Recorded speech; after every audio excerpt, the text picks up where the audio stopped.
Hello and welcome to ILTV's Israel Daily. I'm Aaron Porras, and coming up in today's newscast, negotiations between the Likud and blue and white parties seem to implode amidst the holidays. The deadline for Sephardic Jews to apply for citizenship in Spain ends with surprising numbers.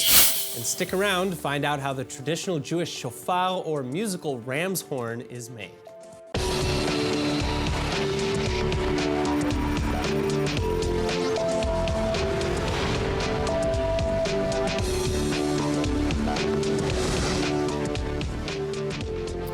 We are a week into Netanyahu's coalition negotiations now, but we're no closer to a government than we were when we started, as unity talks between the Likud and the blue and white parties reportedly break down. Regardless, Likud officials are still seemingly holding out for a positive response, with Prime Minister Netanyahu calling on his rival and counterpart Benny Gantz to come to the table on Wednesday.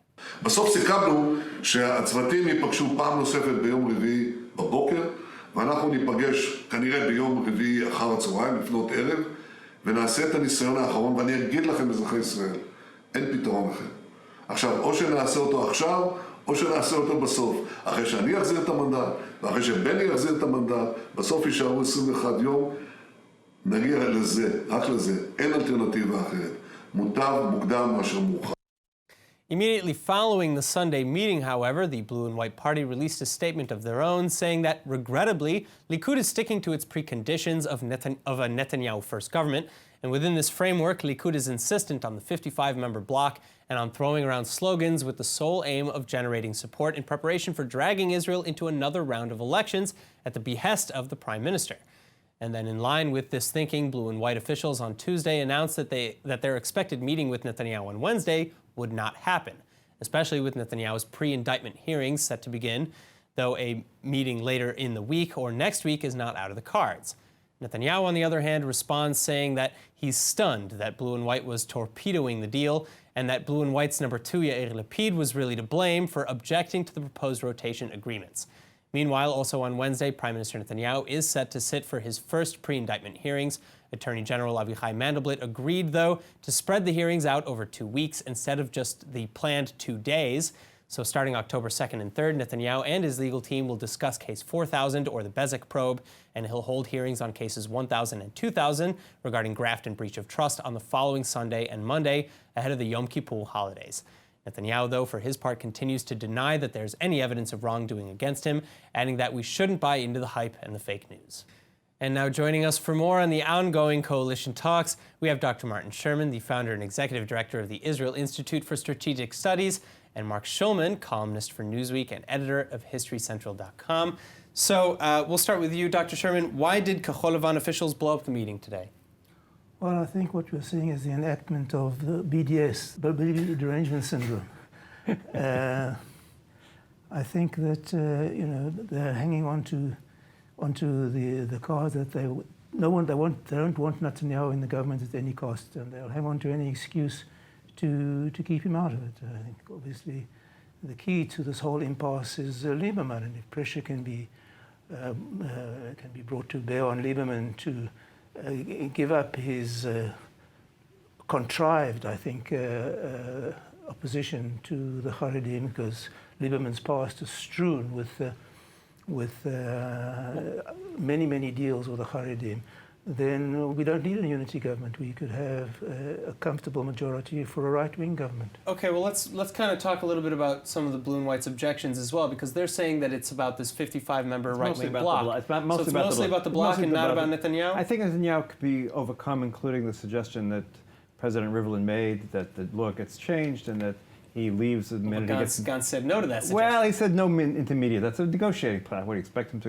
accept it right away? You got to negotiate these things. So far, I just know what he said. Yeah, so I far, know, but he said no. You make changes, and as long as you go. The biggest problem is the bloc. The reason it's a bloc is as soon as he comes with a bloc, it isn't a coalition between Likud and blue and white. It's Netanyahu's government plus blue and white to give them a majority.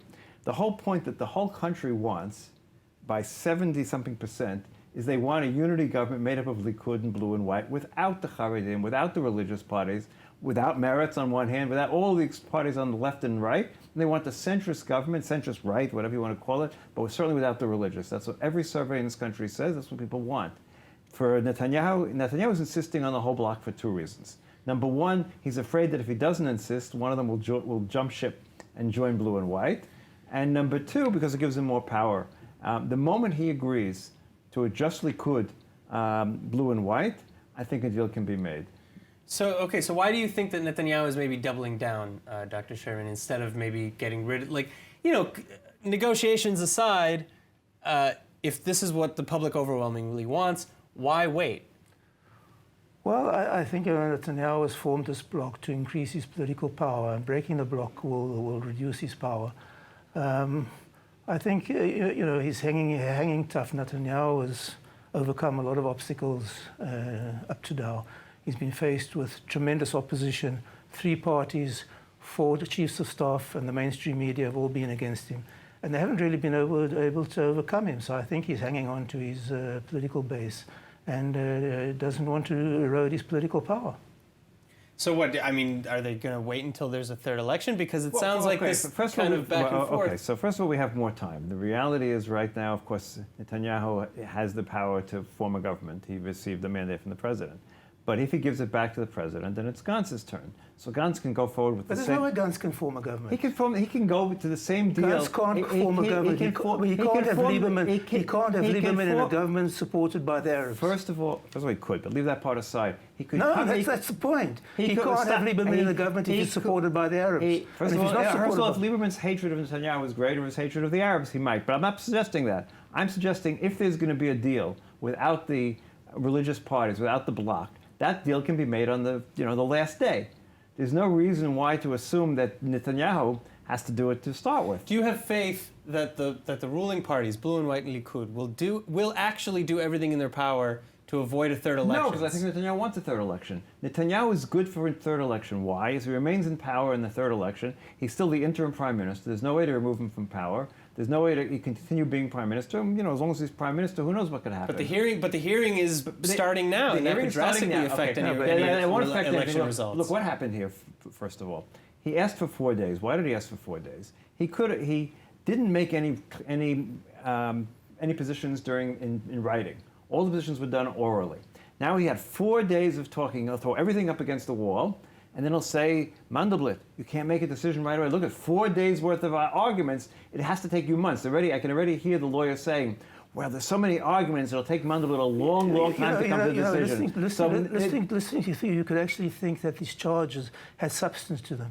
My view is even if everything they say about Netanyahu is correct, my question is, so what? Okay, so it took too many cigars and champagne. That's a criminal offense. Excuse me, there's a criminal offense in Israel. Sure, excuse me, stop. No, it's not. This is an attempted illegal putsch because they can't get rid of him at the polls. Exactly the same parallel to what's happening in the United States. They can't get rid of him at the polls. So they try to find legal arguments. Excuse me, his appointed police commissioner, his appointed attorney general, it's all his people. But they all turned on him because they're the left, right? That's what happened. Look at the substance. Look at the substance of the charges. Look at the substance. Let's look at no. Cigars and champagn. Excuse me. He didn't do a deal. Excuse me. 1 second. Stop talking over me. The reality is, let's look at the smallest charge: the cigars, the champagne, the jewelry. That's the smallest charge. It is illegal under Israeli law to receive any gifts. Period. Do you know Yitzhak Rabin?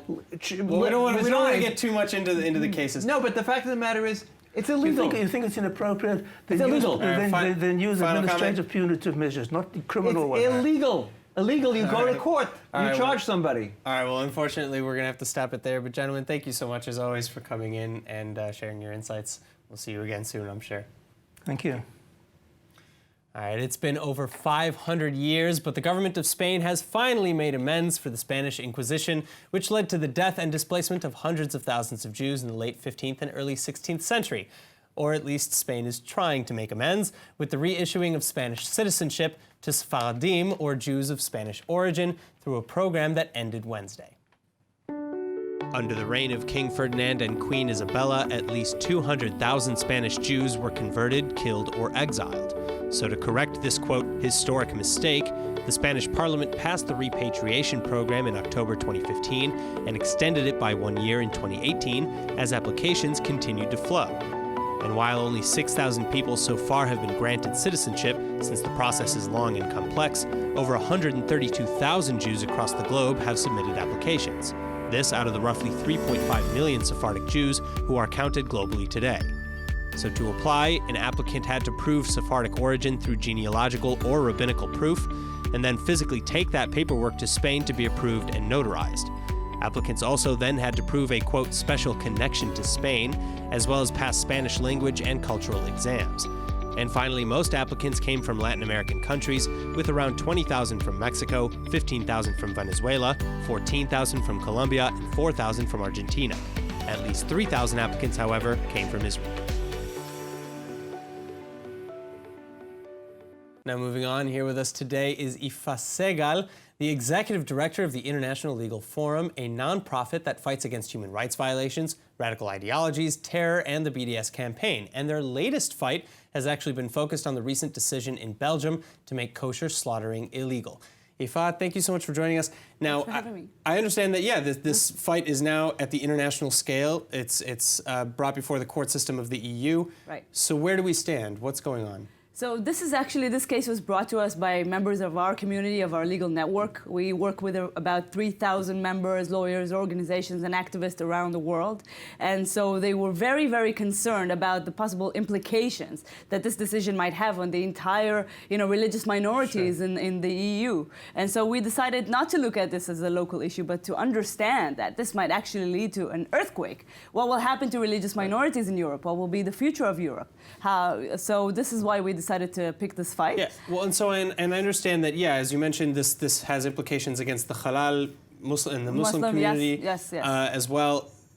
But, what are the arguments? Let's look at this objectively. What are the arguments against the kosher slaughtering, and what are the arguments for? So there's an EU regulation that's been there for many, many years that talks about animal rights and that you need to stun an animal before you kill it. But then there are exceptions for religious slaughters, for religious minorities, and that was the case for many, many, many years in Europe. And so our understanding is that the right balance between the various rights and interests in Europe of religious minorities, freedom of religious and other things should be kept that way. I mean, it's a complicated issue that really basically says if you can't eat in Europe, you can't live in Europe. And that is really the de facto might be the implications of such a decision.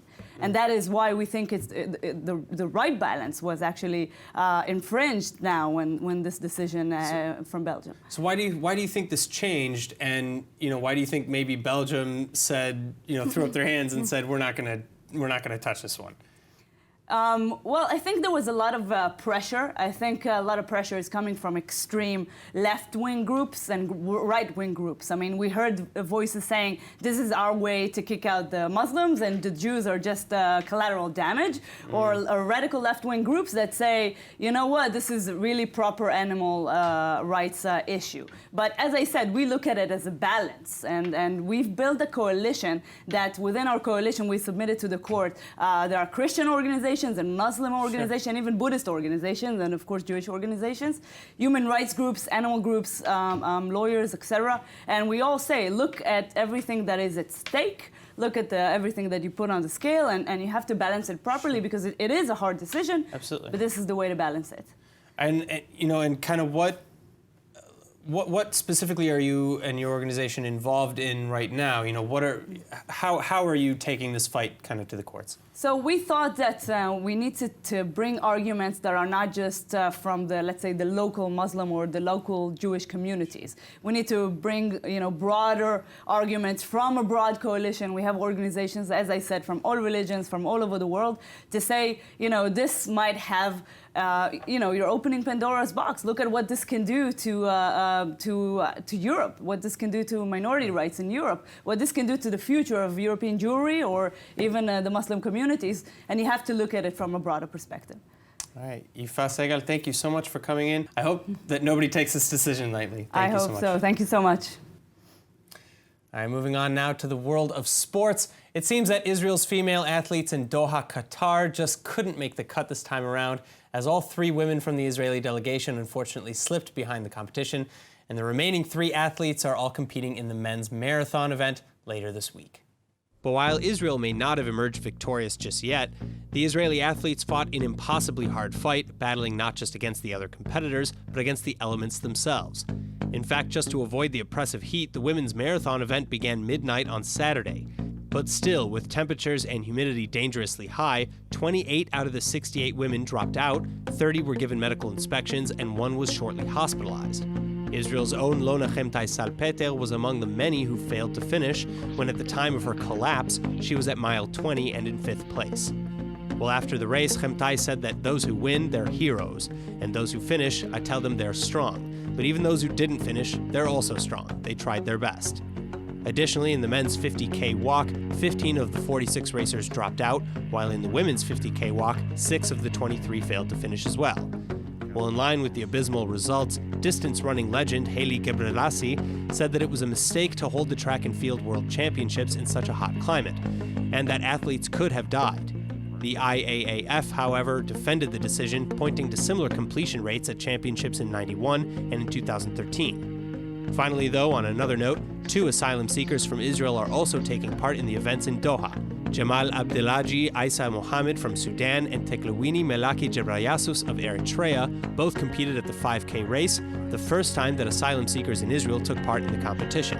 And though they didn't win, they've not yet been completely disqualified from competing either at the 2020 Olympics under the international refugee flag. Now, Sunday, Jews around the world celebrated Rosh Hashanah, the beginning of the Jewish New Year, and though many traditions are well known, some may actually still surprise you. So here with us to explain some of these less familiar aspects of the Jewish New Year is former member of Knesset and Rabbi Dov Lipman. So, what are some of these cool aspects? First of all, how was your Chag? It was really wonderful. It was really nice to take a break where we're living in a political crazy time, just to be able to focus on family and spirituality was really wonderful. But okay, yeah, tell us, what is the meaning of Rosh Hashanah to the Jewish people? So it's interesting, I grew up in the United States, and New Year's was this big time for partying and countdowns. It's really not that way here. You do feel New Year all around the country, and everyone's wishing each other Shana Tova, but it's more of a somber time of, on the one hand, reflecting over what has been accomplished or is lacking from the past year, and there's a standard saying here of leaving behind the bad things from the previous year, and now it's time to start a good year. So it's a time of reflection, a time of working on unity for sure, and also, as you see the picture, Shofar, crowning God as the king and heralding in a new spiritual year. And do you really see like a big difference in terms of maybe observance or kind of the way people look at the holiday with respect to kind of America or diaspora Jewry versus Israel, aside from your mention of actual New Year's, the Gregorian New Year's? I think in Israel you find everyone's going to a holiday meal. Families are coming together. People are reaching out to make sure Holocaust survivors are taken care of, the poor are taken care of, new immigrants are taken care of. It really is a wonderful time of year in terms of reaching out to one another and trying to come together with some of the cultural aspects of the apple and the honey and wishing each other a new year, and more people than usual go to synagogue here. The streets are certainly emptier than usual. And I always feel like Rosh Hashanah is a time you make Aliyah in the summertime very often, and then all of a sudden this holiday comes and you feel, I'm really in Israel, where the whole country is celebrating one way or another. All right, well, speaking of the whole country and empty streets, Yom Kippur is coming up, the Day of Atonement for those who are joining us now.